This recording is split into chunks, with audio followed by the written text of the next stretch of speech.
আওয়ামী লীগ আমলে প্রথম গুমের শিকার হন বিএনপি নেতা কাউন্সিলর চৌধুরী আলম। ওই গুমের ঘটনার বিচার চেয়ে ট্রাইব্যুনালে অভিযোগ দায়ের করেছেন তার পরিবার। আন্তর্জাতিক অপরাধ ট্রাইব্যুনালে অভিযোগ জমা দেওয়া হয়েছে। আমার ফাদার পিডে মিনি মার্কেটের প্রতিষ্ঠাতা সাধারণ সম্পাদক ছিলেন।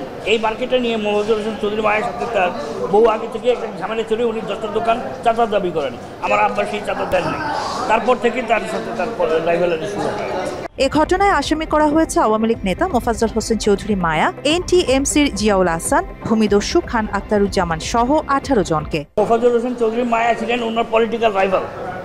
উনি ঢাকা মহানগর পলিটিক্স করতেন, যে কারণে মোহাম্মদুর হোসেন চৌধুরীর মায়ের সাথেই তার মেইন কাজটা ছিল। বিএনপি নেতা চৌধুরী আলমকে গুম ছাড়াও খান আখতারুজ্জামানের বিরুদ্ধে ভূমিদস্যুতা ও জুলাই আগস্টের ছাত্র জনতা হত্যায় সরাসরি জড়িত থাকার অভিযোগ রয়েছে। মাত্র 30% টাকায় জমির মালিক হয়ে নতুন বাংলাদেশের গড়ে তোলার স্বপ্ন দেখা বাংলা বসতি। 2015-তে মারা দেরি করছে, 2015-তে ডিসেম্বরের 8 তারিখে নিয়ে বাইরে ফেলাইছি। এই পর্যন্ত জমি তারা দল করে বিভিন্ন মার্কেট করে পয়সা দিচ্ছে। সাবেক র্যাবের মহাপরিচালক এবং ঢাকা মেট্রোপলিটন পুলিশের পুলিশ কমিশনার বেনজির আহমেদ, সাবেক স্বরাষ্ট্রমন্ত্রী আসাদুজ্জামান খান কামাল সহ রাজনৈতিক ক্ষমতাসীন ও প্রশাসনের আমলাদের হয়ে রাজধানীর বিভিন্ন এলাকায় জমি দখল করার অভিযোগ আছে এই আখতারুজ্জামানের বিরুদ্ধে।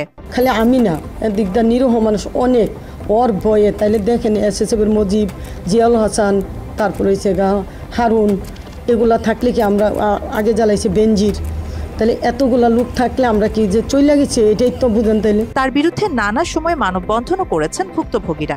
আমরা আশা করব বিচারের মাধ্যমে এই নিকৃষ্ট সন্ত্রাসী জমি দখলকারী আক্তারের সঠিক বিচার হবে এবং তার ফাঁসি আমরা দাবি করছি। জুলাই আগস্টে ছাত্র জনতা হত্যা মামলায় বর্তমানে কারাগারে রয়েছেন এই খান আখতারুজ্জামান। আরিবা জাহান, বাংলা এডিশন।